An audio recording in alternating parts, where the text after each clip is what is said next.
Cape Fear Business Roundtable is sponsored by two branding partners located under one roof right here in southeastern North Carolina. Pioneer Strategies is a strategic communication firm focused on helping you build success through effective strategic communication. Pioneer Specialties is your promotional products partner, ready to help you through the entire process from product research through product delivery. For more information about our sponsors, visit capefearbusiness.com.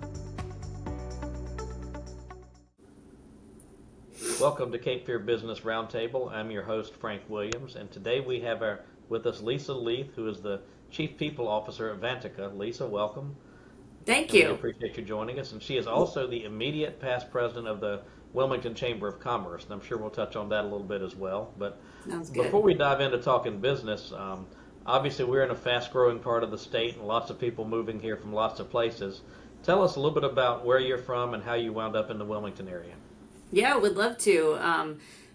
I try to be the biggest Wilmington area ambassador on LinkedIn, but Frank, I think with this podcast, you may be, we're fighting for the number one spot. I absolutely love this. Together on it. How about that? Totally. That's why I'm excited to be here. I think it's awesome. The premise of this podcast. I got here by way of Corning Incorporated, and so I moved here 17 years ago in 2008. To work for Corning off College Road in Wilmington, where they make optical fiber for companies all around the globe. And I grew up in central Pennsylvania, where Penn State is. I'm a Penn Stater. Everybody in my family is a Penn Stater. And moved to New York City right after school, and then got to Wilmington with Corning, and I bounced around with Corning around North Carolina, but was lucky enough to come back to the Wilmington area, which is unusual. Usually when Corning gets you to move away from Wilmington and go to one of their other locations, it's unusual to be able to come back. And so I was lucky to do that in 2012. So yeah, I got here by way of Corning. I'm so thankful for it. And as I mentioned to you earlier, I have a friend who actually grew up out in the country in Brunswick County, worked for Corning, and they sent him to upstate New York. So they moved you south and him north, and him and his family are in Blacksburg, Virginia now. He's still with Corning doing some kind of IT or computer work that's well above my technical skills to describe. But I certainly appreciate the Corning's contribution to our local economy. And totally. It seems like a lot of people, when they get with Corning, they stay there. Is that a good observation? Oh my gosh, I remember we had folks in the plant over on College Road here has, I think almost still, when I was there was like 800 steel workers, but we had a list of seniority posted in the hallway, and there were folks who had been there for 50 years. They started when they were 18. So many people stay for a long time. I was there for almost 10 years. And still bleed Corning blue. All my best friends work at Corning. Our engineers over at Corning, we're raising our kids together. So definitely a great company culture, and they hire awesome people. Well, again, another kind of personal question before we get into work. What is your favorite non-work related either thing to do or place to go in this part of the state? I can't wait to hear what you say.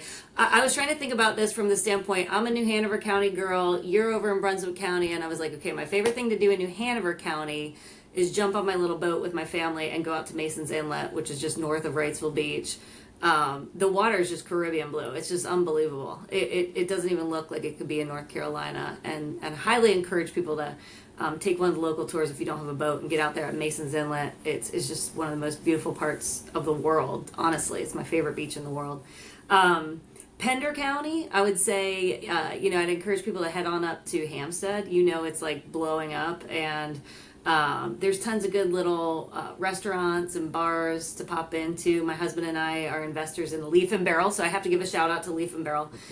We love to listen to live music out in the beautiful backyard with the live oak trees. And then Brunswick County, Bald Head Island, it's fun. You can take your boat over there for the day. If you don't have a boat, there's an awesome ferry schedule, especially during the summer months. But jump on a golf cart over there outside the marina and ride around with your dogs, your kids, your spouse, and lots of cool little restaurants and nooks and beaches to check out in Brunswick County. So love Bald Head. Well, you mentioned you wanted to hear what mine was. I don't know what this says about me, but almost any place that I go, whether it's here or somewhere else, what I can remember is where I went to eat. Yeah. So it's all about food for me. I don't know if that's good or bad. What's your favorite spot? You know, I can tell you places I went to eat in Austin, Texas in 1998. That's awesome. But I can't tell you what I'm supposed to do at 3 o'clock today without looking at my calendar. So that's a little bit about me. But tell What us a is little your bit. favorite spot? Tell me where I should go in Brunswick County. I Where's the like. best spot to eat? I mean, I'm partial to Southport because my wife and I got engaged there, and Okay. we ate at Fishy Fishy the day we got engaged. So that's Shout kind of out partial Fishy to that just Fishy. because. But I love, Provision Company, both the one at Southport, the one at Holden Beach. There's so many good seafood places. There's Ocean Isle Fishing Center has really good seafood. Calabash, I mean everything about Calabash I love. So That's too awesome. many to name, but it generally involves food. Love it. But well, tell us about your career journey. And obviously, you started out working with Corning, and now your title is Chief People Officer. Tell us a little bit about your career journey and what your current job title means, what you do. Yeah, sure. HR is sort of a family affair for me. I didn't really realize that till college when my mom told me not to get into HR. I was at Penn State and I was planning on being a physical therapist for like a pro hockey team or something. That was like my dream. But I took an elective, which was about labor studies, and my mom was an HR manager and executive for Corning. And she was like, "Don't do it. Don't get into it. It's too crazy." And so I immediately signed up for the class. Funny how Her, that works. I know she shouldn't Mom have says, said it. "Don't I do don't know if this." You go do it. I don't know if it was on purpose. She never has confirmed or denied. But her dad actually was he was a union president for a big shipbuilding company in Delaware, Wilmington, Delaware, the other Wilmington, not to be confused with Wilmington, North Carolina.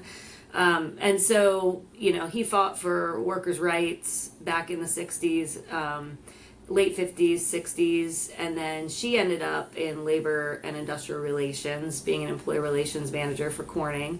And then I ended up being in HR. And so I started in New York City as just an HR assistant for a pretty big intellectual property law firm, and learned a lot about just generalist stuff, benefits, compensation, recruiting attorneys. And then my dream job came up with Corning in Wilmington, North Carolina.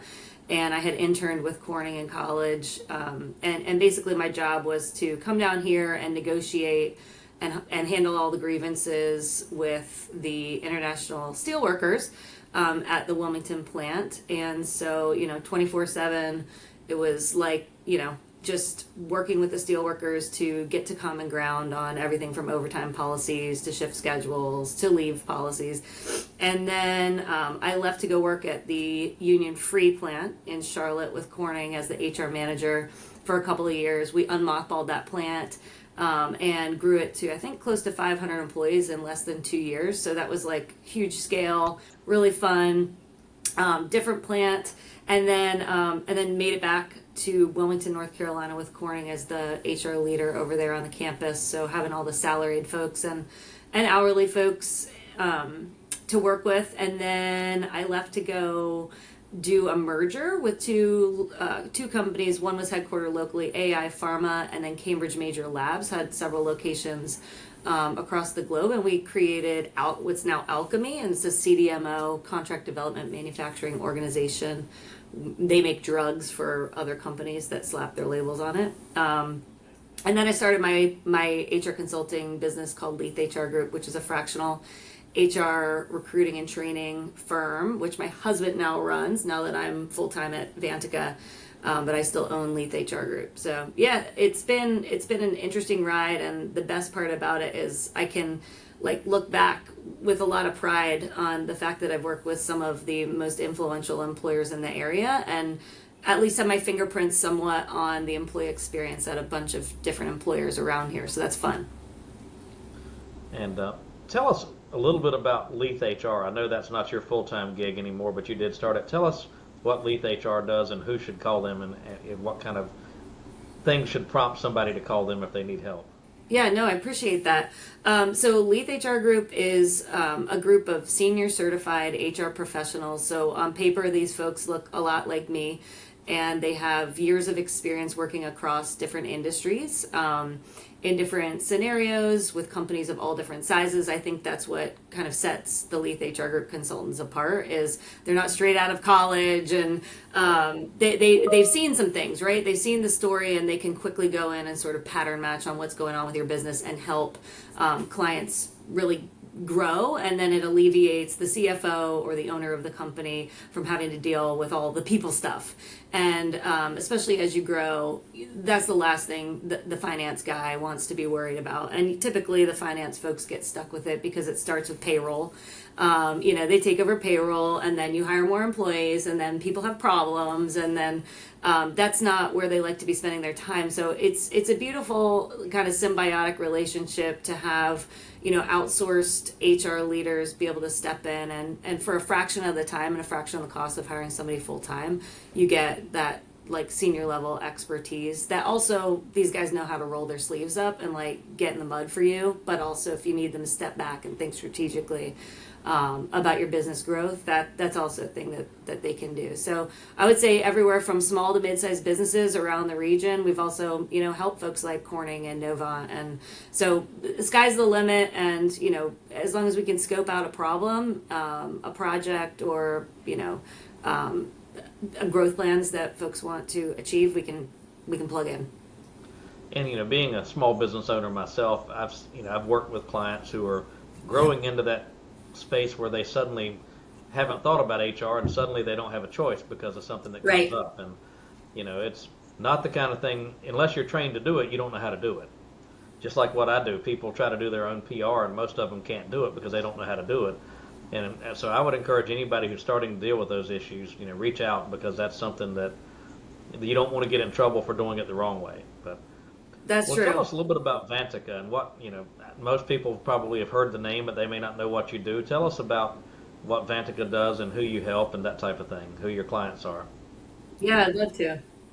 Vantaca, and shout out Frank, you said it correctly. Most people do not, and I appreciate that. Vantaca is a growing company with a funny name. We're a vertical software company serving community management companies, headquartered out of Wilmington, North Carolina.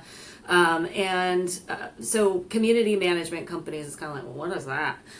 So if you live in an HOA, somebody else probably manages your HOA. There's probably a company that professionally manages your HOA, and they, line up the pool guys, they line up the lawn guys, they make sure that the light bulbs in the bathroom at your clubhouse are changed, that people are pulling their trash cans, their boat trailers in.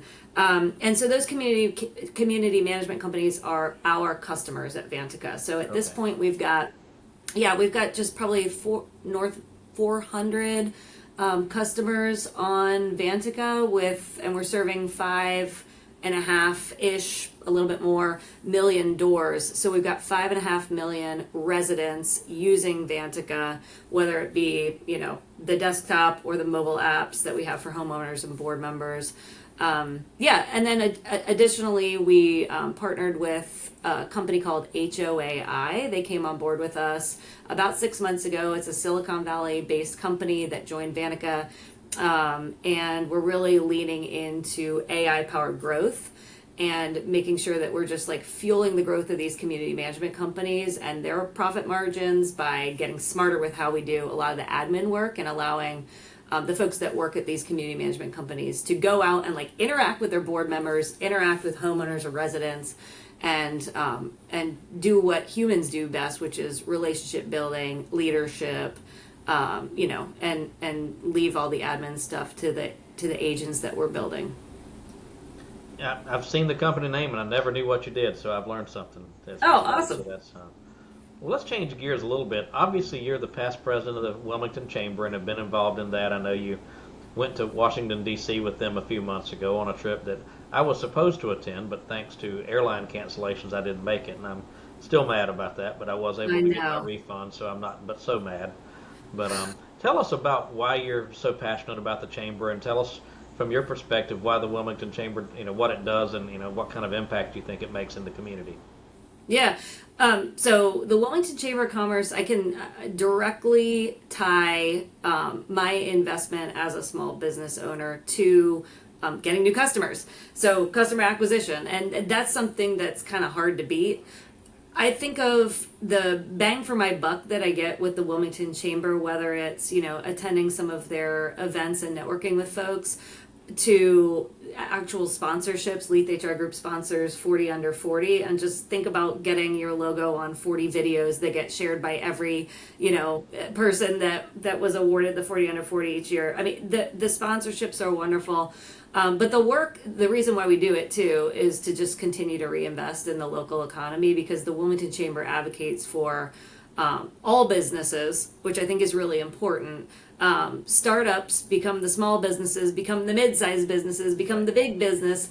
And so you've got to sort of like look at the beginning of the train chain and feel the small businesses. And so there's a bunch of good stuff going on, from the Career Development Leadership Academy, where the chamber partnered with New Hanover County Schools, and I think we're doing outreach right now with Brunswick County to fuel a program that's similar, but really teaching seventh graders, because there's research that shows if you start at seventh grade educating kids about careers and allow them to explore different careers that maybe their parents aren't in, or their neighbors aren't in, or their parents' friends aren't in, they will have open eyes to explore different career paths that they may have otherwise been clueless to, even through college. And so the intent right now is, as this community continues to grow and we have more jobs, we need kids to, if they leave, come back. And if they don't leave, we want them to stay and know that they can have great paying careers here in the Wilmington greater metro area. And so I think that work is really important. The small business expansion work that Josh Hallingsey is doing at the Chamber is pretty incredible. He just got an award for his work with Fed Up Foods, which moved in the old True Colors brewery. But this is a fermented beverage company that placed their second footprint, first in Asheville, second here in Wilmington, and they've made plans to hire hundreds of people. So I think that's really cool. And then just the advocacy in general. You mentioned that I went to Washington. You were supposed to be there. That was pretty cool. It was the Economic Summit, which had all of the all the folks that represent North Carolina from the House, as well as the the senators, Tom Tillis, and I'm blanking on the other guy's name. Yeah. Ted Bowe was there, yeah, and they all were taking questions, and we had the policy guys there that work for them, a bunch of staffers. We had the general counsel of Department of Transportation, and we were able to talk about things that really matter to our area, thanks to the Chamber of Commerce bringing us along, like the bridge.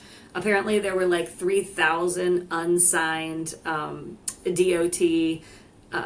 Basically promises or grants, I don't know what you call them, of which one of them was the Cape Fear Memorial Bridge replacement. If you remember, we were told that we were going to get whatever $300 million for it from the federal government, but there were 3,000 that went unsigned, and the guy's basically I need help determining, which ones should we pull out of the stack and try to figure out to sign with the new administration. So it was nice to be able to say hey, can we tell you about the Cape Fear Memorial Bridge down here?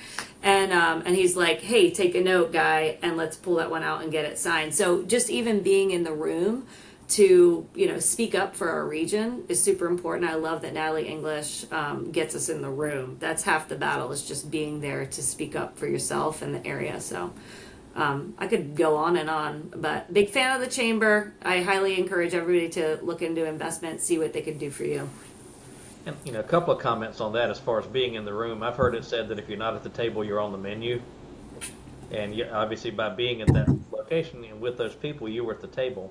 Yeah. Going back, you mentioned the return on investment you get out of the chamber, and I'm involved in a bunch of chambers, and I'll sometimes hear people say, well, I joined the chamber and didn't get anything out of it. And I ask them, I'm like, well, did you go to any events? No. Did you sponsor anything? No.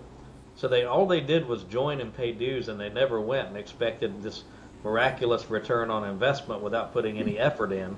And obviously you've done more than that. You've been involved. You've been president of the chamber. Talk about how important it is to actually participate if you want to get something back from it. Yeah. So I think about when I was starting Leath HR Group, attending the networking, now they have breakfast and lunches, but I would go to the lunches at the time. And it's kind of cool. Like if you're familiar with BNI, everybody has to bring a lead or whatever. So it's way less stressful than that, but it's sort of like a little like baby version of it where everybody gets to stand up for 10 or 15 seconds and say, hey, I'm Lisa Leath and I work at Vantaca and we serve community management companies. So if you're looking for a new technology to fuel your growth, like I encourage you to reach out to me. Here's my card, boom, boom, boom, boom. You pass them around and everybody gets the chance to do that. So it's not just like you show up to the room, it's awkward, you hang out with the same people that you always see at every networking event. You actually get a chance to stand up and talk about your business for a couple of seconds, which I think is like really impactful. And everybody will say, they're not pressured to bring you a lead, but they'll say, oh my gosh, something that you said just really resonated with me and I need to call you. So, and again, like people just, even folks that I've known for 17 years in town, they're like, now tell me what Leath HR Group does again. And it's okay. You just have to constantly, it's part of your job as a business owner is to constantly remind people what you do. So you're top of mind. You got to be top of mind. You know what I mean? And so I think what you said about engaging, that will help you maximize your investment. So first of all, just show up, be at the table, have a little elevator speech for what you do, who you are, who your ideal client is, and then follow up. It's crazy, like how many people just don't follow up and they expect, oh, he'll call me if he wants to do business with me. Just follow up. Hey, I'm just letting you know, here's a flyer about what we do. I'd love to take you out for a drink, love to take you out for coffee.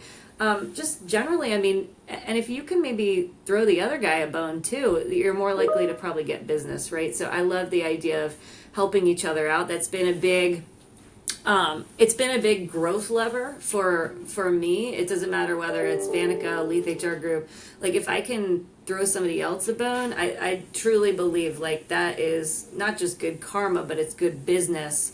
And you can't get obsessed with like the rev share either. It's like just do somebody a solid favor and like it will come back tenfold. So that's what Chamber's been good since the very beginning for return on investment because I have showed up. I do go to the events. I do sponsor stuff, and there's opportunities to not spend 10 grand on a major signature event. You can do smaller investments like a $300 sponsorship of one of these connection lunches or one of the breakfasts or a young professional council where 100 young smart folks show up to the room to hear the UNCW economics guy speak.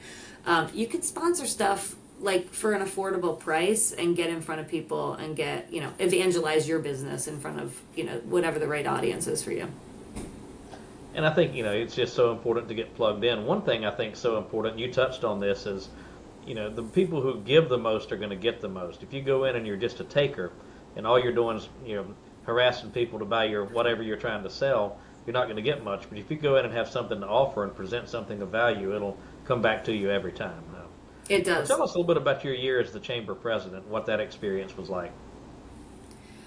Honestly, I felt very humbled to get the honor of, leading the board of the chamber alongside especially Natalie, and all the directors on the board are pretty influential, interesting business leaders, and so I did feel very honored.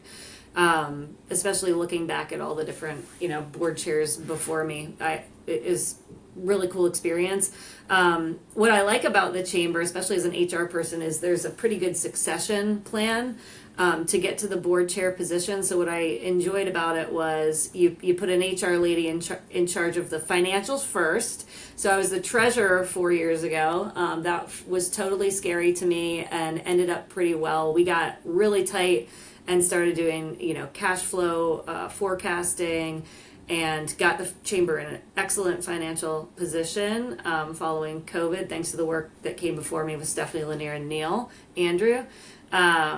And then I would say just all the programmatic stuff. So from the councils, I talked about the chamber supporting all businesses, everything from, setting up the Women Business Owners Council to the Supply Chain and Logistics Council. We started talent pipeline work with healthcare. So like, why are we not able to fill nursing jobs, CNA jobs, doctor jobs here in town? And the fact of the matter is, even though we've got one of the best nursing schools over here on College Road, UNCW, a lot of those students are leaving to go to other parts of the state and the country because they weren't aware of the opportunities that were here locally. And so developing a collaborative effort to really, do some talent pipelining work in healthcare. Then also with I lead the Tech Talent Collaborative, so doing similar work on a much smaller scale. There's just a lot of talent pipeline work. We launched nccareercoast.com, which is it's an asset. It's a marketing asset for employers in the area to use. I encourage everybody to go check it out. There's a cost of living calculator out there. All the jobs that are posted, it kind of like scrapes all the job boards and throws them into sector job boards for you to go explore, whether you're interested in working for healthcare, working for tech, working for logistics, working for manufacturing. Like, all the jobs are out there if you're interested in relocating to the Wilmington area. nccareercoast.com. So we got that launched during my time on the board, and then moved from obviously treasurer then to new member development to make sure that people don't join and then don't engage. So we ended up hiring Natalie hired Kristen Peoples, who she's an engagement person. So you join, she goes and meets you and says, like, what are you trying to get out of this? You trying to get new leads? You trying to get, she tries to get down to like, what are you trying to achieve as a business? And then she keeps you engaged. So that's pretty fun. Spent some time as the public policy committee leader, that was probably my favorite. And brought in different speakers to talk about all kinds of things that were happening in the area, from the DOT to the superintendent to the chief of police, and then became the board chair. So what's nice about the chamber is before you sit in that seat, you do get like very broad and deep exposure to different aspects of the work that the chamber's doing, so you can best represent them. It sounds like a well-organized process, and it's certainly an active and organized chamber. I mean, obviously, we're members. I'm not as involved as I wish I was just because of time, but, it's certainly a very active chamber. Well, to change gears a little bit, I think it's always good for people who have been successful to share some advice with people who are coming after them. So can you tell us something you learned during your career that you wish you had known when you started out? And it could be HR specific or just general advice. This is probably like the total opposite of what people would think an HR person would tell you. I look back and I was scared as like a 22-year-old moving to New York City by myself that I didn't have some like master plan. And I think if I could look back and like give my young self some advice, it'd be like, it's okay not to have like some master grand plan and kind of go with the flow and be agile and take experiences and opportunities as they come along and just like maximize whatever that opportunity is. And I think that's something I'm proud that I can honestly say that I've done. It's like anything good that's been presented to me, whether it was luck or I earned it, I really always try to take advantage of, sitting in that seat, whether it's a volunteer seat or my seat as chief people officer. It's just like, I want to be proud of what I'm doing. So like, give it your all, whatever opportunity, just give it your all, because it's going to lead to the next thing. And it's okay not to have a master plan. And I guess, related to that, if somebody was starting out in a career in HR, what advice would you give that person who is fresh out of college and wants to move into a position like yours? Probably the same advice somebody gave me, which was go and do some free internships while you're in college. If you can't find somebody to pay you, then walk into City Hall, which is what I did, and go say, I will do anything you need me to do, and I will do it for free. Get the experience, because experience is what matters, so that by the time we just did a podcast, I have a podcast called HR Nightmares, and we just did one on our entry-level jobs dead. And I think a lot of, the administrative roles, it doesn't matter what function you're in, whether it's finance or HR or marketing, like a lot of the administrative stuff will get automated, but what's left is, again, what I said earlier, that's what we do at Vantaca, which is leaving all the human stuff to the humans, the leadership, the collaboration, the problem solving, And so I think anybody that wants to get into HR really needs to get some of that experience and watching people who are really good at their craft, like just watching, learning, and be able to speak to their curiosity and what they learned when they go to interview for a role that opens up, whether it's an HR assistant or a benefits generalist. And then I would say, like, don't be too good for like doing the grunt work. And I see so many times folks coming out of college and like they think they're going to make $100,000 and have a chief people officer title, and it's like, no, I worked for this for 20 years. Like, you might have to, and you might get it in 8, and I hope you do, but like don't be too good for anything. You know, one of my bosses when I first moved to Wilmington with Corning, as part of his orientation with me and like expectation setting, he said, he goes, you need to have pride in your workplace. And so even when he gave me the example, when you walk out into the parking lot and there's a piece of trash on the ground, don't walk past it. Like, you are one of the owners of this plant. You need to pick that trash up. And he's like, have pride in your workplace. And that always stuck with me because I did an internship at Disney World, and it was sort of like a similar mentality. Where it was like nothing is too good. And so that I still walk into this building every day and there'll be water on the floor in the lobby or something. I'll go grab paper towels and I'll clean it up.